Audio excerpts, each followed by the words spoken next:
Good morning everybody. Guru Raghavendra ಪ್ರಾಪರ್ಟೀಸಿಂದ ನಂಜನಗೂಡು ಶಶಿ ಮಾತಾಡ್ತಿರೋದು.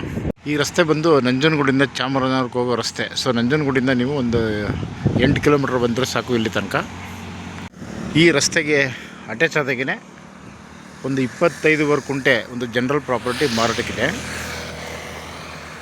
So ಇದೆಲ್ಲ ಮುಳ್ಳೆಲ್ಲ ಬೆಳ್ಕೊಂಡಿದೆ, ಬಟ್ ಕ್ಲೀನ್ ಮಾಡಿಸ್ತಾರೆ. 150 ಅಡಿ ರೋಡ್ ಫೇಸಿಂಗ್ ಬರುತ್ತೆ. ಆಲ್ಮೋಸ್ಟ್ ಅಲ್ಲಿ ಏನು ಏರಿಯಾ ಇದೆಯಲ್ಲ, ಈ ಏರಿಯಾ ಫುಲ್ ಇದೇ ರೀತಿ ಕವರ್ ಆಗಿದೆ. ಇದು 1 ಎಕರೆ ಇದೆ, ಬಟ್ ಆರ್ಟಿಸಲ್ ಮಾತ್ರ 25 ಕುಂಟೆ ಇದೆ. ಅವರು ಕುಂಟೆಗೆ 4 ಲಕ್ಷ ಹೇಳ್ತಾ ಇದ್ದಾರೆ. ಇದೊಂದು ಕಮರ್ಷಿಯಲ್ಗೆ ಯೂಸ್ ಆಗುತ್ತೆ. ಏನು ಟೋಟಲ್ ಏರಿಯಾ ಇದೆಯಲ್ಲ 1 ಎಕರೆ ಇದೆ, ಬಟ್ ಆದರೆ 25 ಕುಂಟೆ ಮಾತ್ರ ಆರ್ಟಿಸಿಯಲ್ಲಿದೆ. ಸೊ ಕುಂಟೆಗೆ 4 ಲಕ್ಷ ಹೇಳ್ತಾ ಇದ್ದಾರೆ. ಇದೊಂದು ಕಮರ್ಷಿಯಲಾಗಿ ಯೂಸ್ ಆಗುವಂಥ ಜಾಗ. ಹೋಟೆಲ್ ಇಂಡಸ್ಟ್ರಿ ಮಾಡ್ಬೋದು, ಪೆಟ್ರೋಲ್ ಬಂಕ್ ಮಾಡ್ಬೋದು. ಇವಾಗೆಲ್ಲ ಎಲೆಕ್ಟ್ರಿಕ್ ಬೈಕ್ಗಳು, ಎಲೆಕ್ಟ್ರಿಕ್ ಕಾರ್ಗಳು ಜಾಸ್ತಿ ಇದೆ. ಸೊ ಇದು ಸೂಟಬಲ್ ಇದೆ ಜಾಗ. 150 ಅಡಿ ರೋಡ್ ಫೇಸಿಂಗ್ ಇದೆ. ಇದು ನಂಜನಗೂಡು ರಿಜಿಸ್ಟ್ರೇಷನ್. ಜಸ್ಟ್ ಒಂದು 8 ಕಿಲೋಮೀಟ್ರ್ ಆಗುತ್ತೆ ನಂಜನಗೂಡಿಂದ.